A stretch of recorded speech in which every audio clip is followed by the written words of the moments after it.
السلام علیکم۔ RFI digital T V سے اہم خبروں کے ساتھ میں ہوں نورین چودھری۔ سب سے پہلے ہیڈ لائنز۔ یوب میں فوجی گیرجن پر دہشت گردوں کا حملہ، 4 جوان شہید، جوابی کارروائی میں 3 دہشت گرد ہلاک۔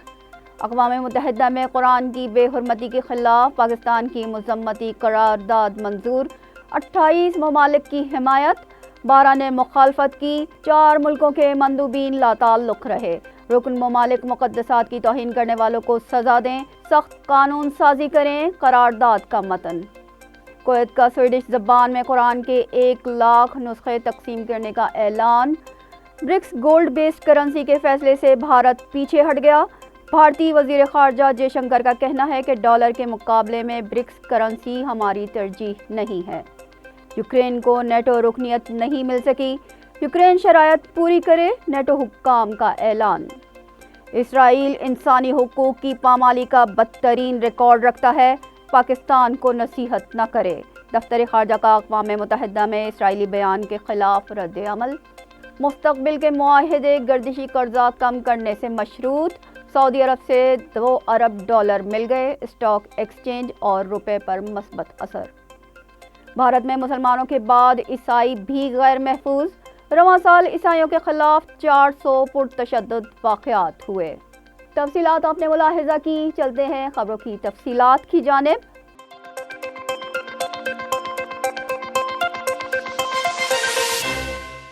بلوچستان میں دہشت گردوں کا نیٹ ورک پھر فعال ہو گیا۔ یوب کی فوجی گیرجن پر دہشت گردوں کے حملے سے 4 جوان شہید ہو گئے۔ پاک فوج کی جوابی کارروائی سے 3 دہشت گرد واصل جہنم۔ ISPR کے مطابق یوب گیرجن پر دہشت گردوں نے حملہ کیا۔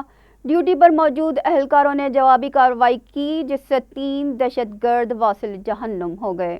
تاہم اس اچانک حملے سے 4 فوجی جوان شہید اور 5 شدید زخمی۔ ISPR کے مطابق صوبے کا امن خراب کرنے کی ہر کوشش کو ناکام بنا دیں گے۔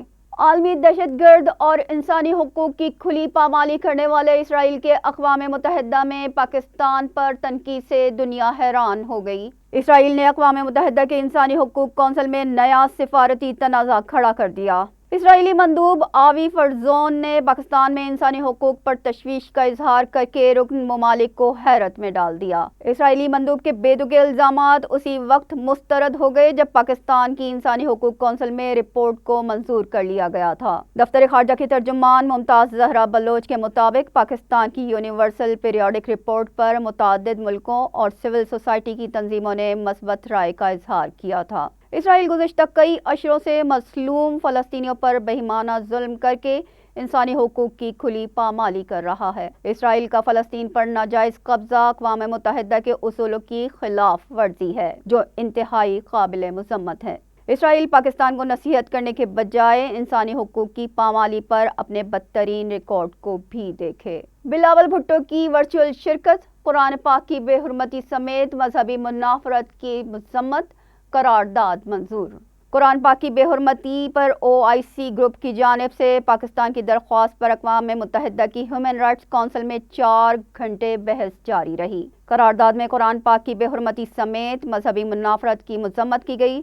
ملوث عناصر کو انصاف کے کٹہرے میں لانے اور ریاستوں پر مذہبی منافرت کی روک تھام کے لیے قوانین بنانے پر زور دیتے ہوئے قرارداد منظور کر لی گئی۔ جنیوا میں مباحثے سے ورچوئل خطاب میں وزیر خارجہ بلاول بھٹو زرداری نے کہا کہ سب کو مل کر قرآن پاک کی بے حرمتی کے واقعات کو روکنا ہوگا۔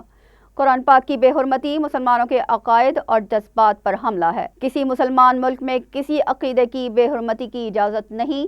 اسی طرح غیر مسلم ممالک میں بھی مسلمانوں کے عقیدے کے خلاف کوئی عمل نہیں ہونا چاہیے۔ رواداری، برداشت اور باہمی احترام کے لیے رویے کو فروغ دینے کی ضرورت ہے۔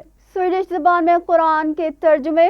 کویت کے وزیر اعظم شیخ احمد نواف الاحمد الصباح کا کہنا ہے کہ سویڈش زبان میں قرآن کے ترجمے شائع کر کے سویڈن میں تقسیم کیے جائیں گے۔ کویت کے وزیر اعظم کا سویڈش زبان میں قرآن کے ترجمے والے 1 لاکھ نسخوں کی اشاعت کا اعلان۔ سویڈش زبان میں قرآن کے ترجمے والے نسخے سویڈن میں تقسیم کیے جائیں گے۔